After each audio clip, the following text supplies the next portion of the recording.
When you watch a live infotainment show, the broadcast feels effortless. The hosts are relaxed, the banter flows naturally, and the transitions appear entirely spontaneous. But that relaxed atmosphere hides a more rigid reality. Behind the camera, live television is governed by a broadcast clock that accounts for every single second of airtime.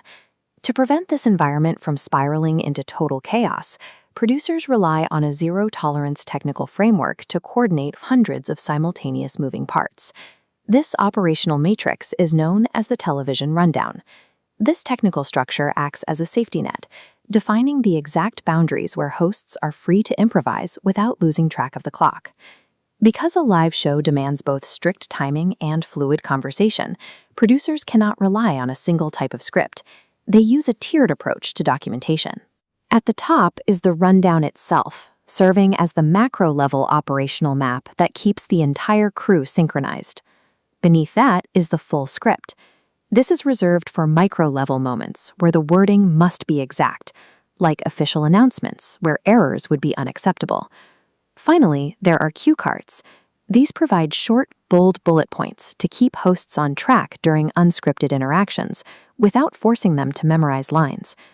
A producer's choice of script format is dictated entirely by the segment's required balance between linguistic precision and conversational agility. To see how this matrix operates in practice, we can look at Melatop, a live weekly Malaysian infotainment broadcast that blends entertainment news, interviews, and comedy. The rundown tracks segment title, duration, description, on-screen text, and person responsible. The first row, opening monologue, caps at 2 minutes and requires a full teleprompter script. This row triggers immediate dependencies, tasking the director to cue the host and the graphics operator for titles. The rundown enforces to the second synchronization between the host's performance and the control room's technical triggers to ensure the opening is executed flawlessly. As the show progresses, the operational requirements shift. We move down the timeline to the 4-minute viral video recap and the 8-minute guest interview segment. In these segments, producers abandon full scripts in favor of printed or digital cue cards. These cards provide short, bold anchors that keep the hosts on track without the stiffness that comes from reciting memorized lines. This agility is necessary for Melatop's cultural context, where hosts frequently switch between Bahasa Malaysia and English to match the conversational rhythm of their audience. This requires a complex technical handoff.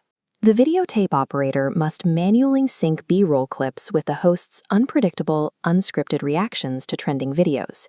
Camera crews also shift their operational mode, preparing for dynamic framing as the hosts move or react naturally in the studio space. Producers deliberately sacrifice linguistic precision in these blocks to maximize host agility and cultural resonance. The broadcast cannot remain entirely unscripted. 5 minutes later, the timeline reaches the sponsored game segment, introducing the requirement of commercial compliance.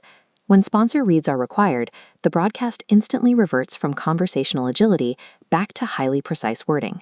Strict visual variables must be integrated into this block. The system must lock in branded logos and on-screen countdown timers perfectly synced to the live action.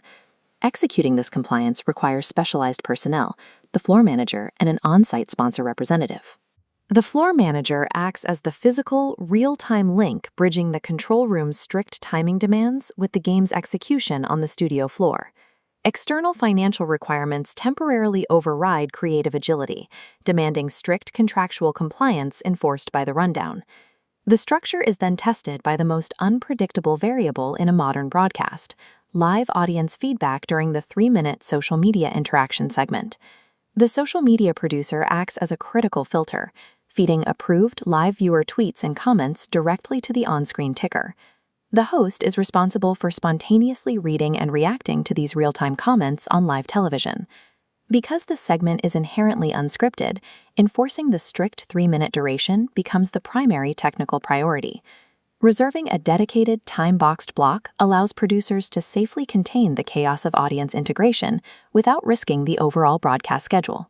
When we pull back to view the entire 29-minute broadcast sequence, we see a single, holistic entity. These distinct rows of text translate into contiguous, unyielding blocks of broadcast time, totaling exactly 29 minutes and 0 seconds. The final anchor block is the 2-minute closing remarks. This segment requires a strict return to the teleprompter to ensure the hosts hit their off-air mark exactly on time. The rundown compartmentalizes the complexity of a live broadcast into a series of isolated, manageable technical challenges.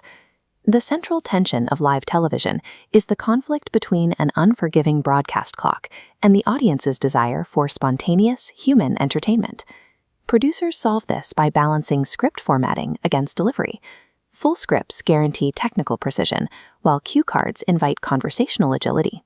Cultural specificities, like the multilingual banter required for a Malaysian audience, demand this engineered flexibility over rigid word-for-word scripting. For a producer, operational rigidity is the foundation of on-screen creativity. A strict macro-level structure is the indispensable mechanism that makes micro-level creative freedom possible.